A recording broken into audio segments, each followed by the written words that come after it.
Morning बच्चों, जैसा कि मुझे लग रहा है कि आपको क्वेश्चन नंबर 4 में थोड़ी सी प्रॉब्लम आ रही है, तो अभी मैं आपके साथ क्वेश्चन नंबर 4 अच्छे से डिस्कस करूंगी कि किस तरह से इसमें हमें इस टेबल को देखकर हमें क्वेश्चंस का आंसर करना है। क्वेश्चन नंबर 4 में बच्चे आपको एक टेबल दी हुई है। देखिए, ये टेबल दी हुई है पहले, और इस टेबल का यूज़ करके आपको फोर्थ क्वेश्चन में 1, 2 और 3 का आंसर करना है। ओके, तो पहले हम देखेंगे कि इस टेबल में एक्चुअली दिया क्या हुआ है। सबसे पहले हमें टेबल में दिया हुआ है आपकी मेटल है ABCD। ठीक है, 4 मेटल्स हैं आपकी ABCD, और इसके अलावा हमारे पास सॉल्यूशन है। एक है आयरन सल्फेट, एक है कॉपर सल्फेट, और एक है जिंक सल्फेट, और एक सिल्वर नाइट्रेट। आपके पास 4 सॉल्यूशन है और 4 मेटल हैं। ओके, ये चीज़ क्लियर करो कि सॉल्यूशन अलग है और मेटल्स अलग हैं। ये बात आपको बिल्कुल क्लियर रखनी है। ये आप बिल्कुल मत समझना कि जो आपके सॉल्यूशन में मेटल लिखी हुई है वही आपकी मेटल्स हैं। ओके, तो जो आपके ये सॉल्यूशन है 4, ये अलग है, और जो आपकी मेटल्स है ABCD ये अलग है बेटा। ओके, इतना क्लियर रखना है। तो सबसे पहले हमें पता करना है कि ये जो मेटल्स हैं ABCD ये कौन सी हो सकते हैं, और ये सॉल्यूशन हमारी रिएक्टिविटी सीरीज़ में हमारी अभिक्रियाशीलता श्रेणी क्रम श्रेणी में कौन से नंबर पे होते हैं।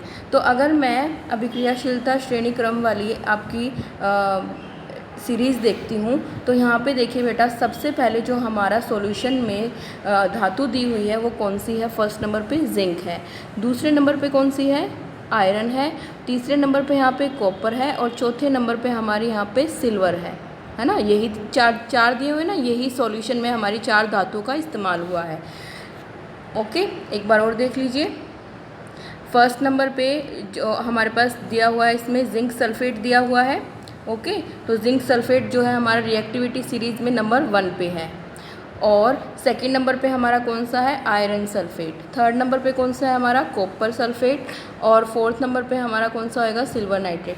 डोंट कंफ्यूज बिल्कुल नहीं होना है कि यही हमारी धातुएं हैं, ये धातुएं अलग हैं। ओके, ये हमारे सॉल्यूशन है, और ये जो ABCD है ये कोई अन्य धातुएं हैं जो इन सॉल्यूशन के साथ एक एक करके रिएक्शन करेंगी। ओके, क्लियर है सबको इस चीज़ के लिए। ओके, अब देखते हैं हम यहाँ पे। सबसे पहले हम देखेंगे मेटल A जो है वो किस तरह से हर एक सॉल्यूशन के साथ रिएक्शन करेगी। तो जब मेटल A जो है आपकी आयरन सल्फेट के साथ रिएक्शन करती है तो उसकी कोई रिएक्शन नहीं होती। कॉपर सल्फेट के साथ करती है तो क्या होती है, डिस्प्लेसमेंट रिएक्शन। जिंक सल्फेट और सिल्वर नाइट्रेट के साथ भी कोई रिएक्शन नहीं है। इसके बाद B देखते हैं हम। B जो मेटल है जब रिएक्शन करेगी, आयरन सल्फेट के साथ उसने डिस्प्लेसमेंट रिएक्शन किया, कॉपर के साथ कुछ नहीं हुआ, जिंक के साथ भी कोई रिएक्शन नहीं हुई, इसी तरह से सिल्वर नाइट्रेट के साथ भी कोई रिएक्शन नहीं हुई। C जो है आपकी आयरन के साथ भी कोई रिएक्शन नहीं करती, कॉपर के साथ भी नहीं करती, और जिंक के साथ भी नहीं करती, लेकिन सिल्वर के साथ डिस्प्लेसमेंट करती है। और डी जो है वो किसी के साथ भी कोई रिएक्शन नहीं करती। इतना क्लियर है आपको। थोड़ा सा इसको अच्छे से ध्यान से समझने की कोशिश करें कि जो आपकी मेटल A है, सबसे पहले हम उसका देखेंगे कि उसने चारों आपके सॉल्यूशन के साथ किस तरह से रिएक्शन किया। ठीक है, चारों सॉल्यूशन, हमारे पास 4 सॉल्यूशन है ना, 1, 2, 3, 4, जिसको हमने मार्किंग दी है, उन चारों के साथ हमारी A मेटल ने, B मेटल ने, C ने और D ने किस तरह से रिएक्शन किया। अब बेटा हमारे पास यहाँ पर 3 जो मेटल हैं उनके सामने और एक सॉल्यूशन के साथ उन्होंने, जो हमारी 3 मेटल हैं ABC, उन्होंने एक एक सॉल्यूशन के साथ कौन सी रिएक्शन की है, डिस्प्लेसमेंट रिएक्शन की है। ठीक है, A ने कॉपर सल्फेट को डिस्प्लेस किया है, A मेटल ने देखो कॉपर सल्फेट को किया है, B ने जो है आयरन को किया है, और C ने सिल्वर को किया है। और जैसा कि हम रिएक्टिविटी सीरीज़ को अगर हम ध्यान से देखना चाहें, तो रिएक्टिविटी सीरीज़ में अगर मैं इन सबको देखूं, एक बार और सुनिए कि जो A मेटल है वो डिस्प्लेस कर रही है कॉपर को, B मेटल जो है वो डिस्प्लेस कर रही है आयरन को, और C मेटल जो है वो डिस्प्लेस कर रही है किसको, सिल्वर को डिस्प्लेस कर रही है। तो इसका मतलब क्या है, इसका मतलब ये है कि A मेटल जो है वो कॉपर से ज़्यादा रिएक्टिव है, क्योंकि वो कॉपर को डिस्प्लेस कर रही है उसके सॉल्यूशन से, है ना, उसके सॉल्ट से। B मेटल जो है वो आयरन से ज़्यादा रिएक्टिव है, ज़्यादा भी क्रियाशील है आयरन से, तभी वो आयरन को क्या कर रही है, डिस्प्लेस कर रही है, विस्थापित कर रही है। और जो सी मेटल है वो सिल्वर से ज़्यादा रिएक्टिव है। तो एक बार अपने हम रिएक्टिविटी सीरीज़ में देखते हैं। देखिए एक बार, अगर कोई धातु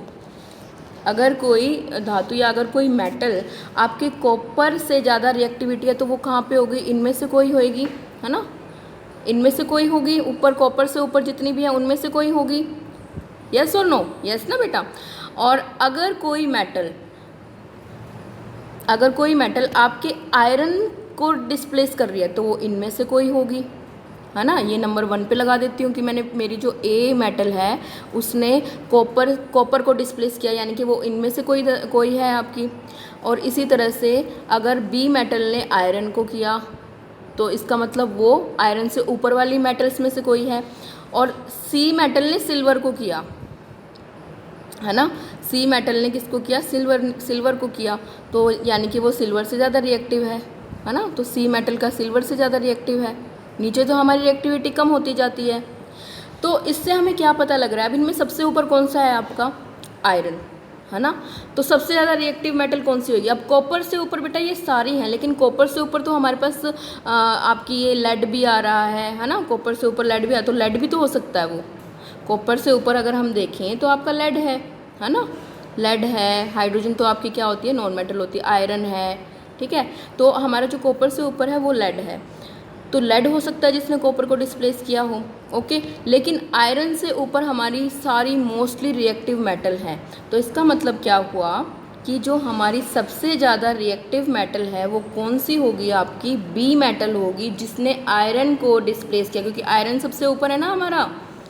यस और नो, जितने भी अभी हमारे इसमें सॉल्ट सॉल्यूशन दिए हुए हैं, फर्स्ट हमारा जिंक है, सेकंड हमारा आयरन है, थर्ड हमारा कॉपर है एंड 4 हमारा सिल्वर है।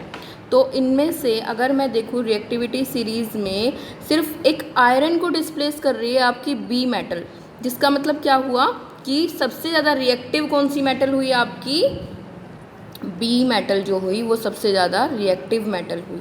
समझे बस इस बात को बहुत ध्यान से देना है। देखो बेटा इसमें अब जिंक क्यों नहीं हुआ